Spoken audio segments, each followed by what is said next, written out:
মারছে ডলার। আমি লাশটা গুম করতে চাইছিলাম কিন্তু আমি পারি নাই। দর্শন করছে ডলার, খুন করছে ডলার, আমি শুধু লাশটা গুম করতে চেয়েছিলাম কিন্তু পারিনি। হ্যাঁ দর্শক, বলতেছিলাম রাজধানীর পল্লবীতে ঘটে যাওয়া রামিসা হত্যাকাণ্ডের সুহেল রানার কথা, প্রধান আসামি। তো সুহেল রানাকে যখন আদালতে নিয়ে যাওয়া হইতেছিল তখন সে বারবার এই কথাটাই বলতেছিল যে দর্শন করছে ডলার, ইভেন খুন করছে ডলার, সে শুধু লাশটা গুম করতে চাইছিল কিন্তু সে পারে নাই।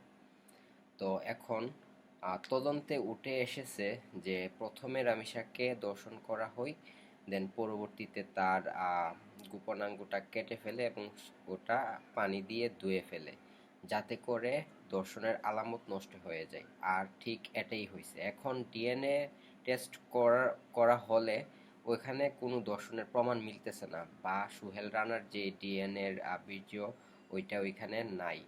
তো অন্যদিকে এই বিষয়টার জন্য রাষ্ট্রপক্ষে মানে রাষ্ট্র যে আইনজীবীকে নিযুক্ত করেছে সুহেল রানার পক্ষে কথা বলার জন্য, সেই আইনজীবী বলতেছে যে যেহেতু ডিএনএ টেস্টের কোনো রিপোর্ট আসতেছে না বা ওনারা কোনো প্রমাণ পাইতেছে না ওটাতে, তো ওই দিকটা দেখে বা বিবেচনা করে সুহেল রানা প্রধান আসামি যে তাকে অব্যাহতি দেওয়ার জন্য।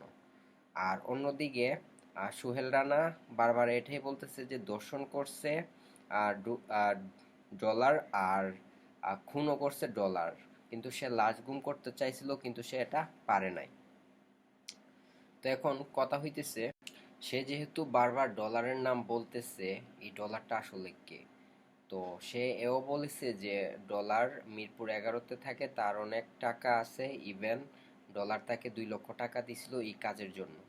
কিন্তু অন্যদিকে যেই পুলিশ কর্মকর্তা এটার তদন্তর ভার পেয়েছিল, উনি আবার বলতেছে যে আমরা তদন্ত করে দেখছি, ডলার সম্পর্কে সুনির্দিষ্ট কোনো তথ্য আমরা পাইনি যে ডলার নামে ব্যক্তিটা এটার সাথে জড়িত আছে। আর এইদিকে ডিএনএ টেস্ট করার পর ওইখানেও কোনো প্রমাণ পাওয়া যায়নি। তো রাষ্ট্রপক্ষের আইনজীবী উনি আবার বলছে যে যেহেতু রামিসাকে দর্শন করার পর খুন করা হয়েছে, ইভেন ওর গোপনাঙ্গকে ক্ষতবিক্ষত করে কেটে দেন ধুয়ে ফেলছে, যার ফলে দর্শনের আলামতটা নষ্ট হয়ে যায়। এতে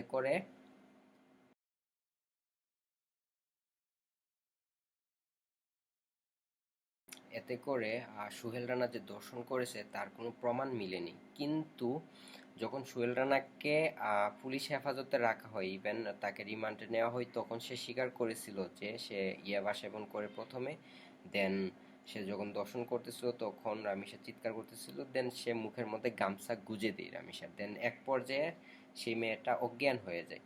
তো অজ্ঞান হয়ে যাওয়ার পর সে দর্শন করে ফেলে, ইভেন মেয়েটাকে সে হত্যা করার পর তার হাত কেটে ফেলে, ইভেন শরীর থেকে মাথাটাকেও আলাদা করে ফেলে। আর তদন্ত কর্মকর্তা এটাও বলেছে যে রামিসাকে দর্শন করার পর সে যখন তাকে মেরে ফেলে, ইভেন ওর যে গোপনাঙ্গ ওইটাকে সুহেল রানা কেটে ধুয়ে ফেলে, যার ফলে ওইখানের যেই দর্শনের আলামত ওইটা নষ্ট হয়ে যায়, ইভেন ডিএনএ টেস্টের রিপোর্টেও কোনো কিছু আসে নাই। আর এই যে ডিএনএ টেস্টের রিপোর্টে কোনো কিছু আসে নাই, ওইটাকে প্লাস পয়েন্ট ধরে রাষ্ট্রপক্ষ যে আইনজীবীটাকে নিযুক্ত করেছিল সোহেল রানার পক্ষে, তো ওই আইনজীবী আবার বলতেছে কি যে যেহেতু ডিএনএ টেস্টের রিপোর্টে কিছু আসে নাই, তাহলে আমার আসামি নির্দোষ, ওরে অব্যাহতি দেওয়া হোক। আর এইখানে আরেকটি প্রশ্ন থাকে যে ওরে যখন রিমান্ডে নেওয়া হয় তখন সে এগুলা স্বীকার করেছে, ইভেন পুলিশও এগুলা বলেছে। তো এখন আদালতে ওঠার সময় সেখানে আবার নতুন আর একটা নাম নিয়ে আসলো, ডলার কইরা। ডলার নাকি দর্শন করেছে, ইভেন ডলার খুন করেছে, আর ওকে নাকি 2 লক্ষ টাকা দিছে, সে লাশ গুম করতে চাইছিল কিন্তু সে পারে নাই। কিন্তু এদিকে আবার তদন্ত কর্মকর্তা বলতেছে যে সুনির্দিষ্ট কোনো তথ্য পাই নাই। তো এখন এই জায়গার মধ্যে ঘুরে ফিরে প্রশ্ন একটাই থাকে, সে শেষ সময়ে কেন এসে ডলারের নাম বলতেছে? তো আমাদের বাংলাদেশ পুলিশের এই বিষয়টাকে আরো ভালো করে নজর দেওয়ার দরকার যে আসলে সে যে ডলারের নাম বলতেছে এটা সে কেন বলতেছে। সে কি বিচার কার্যক্রমটাকে ডাইভার্ট করার জন্য বা বিভ্রান্ত করার জন্য এটা করতেছে, নাকি অন্য কিছু?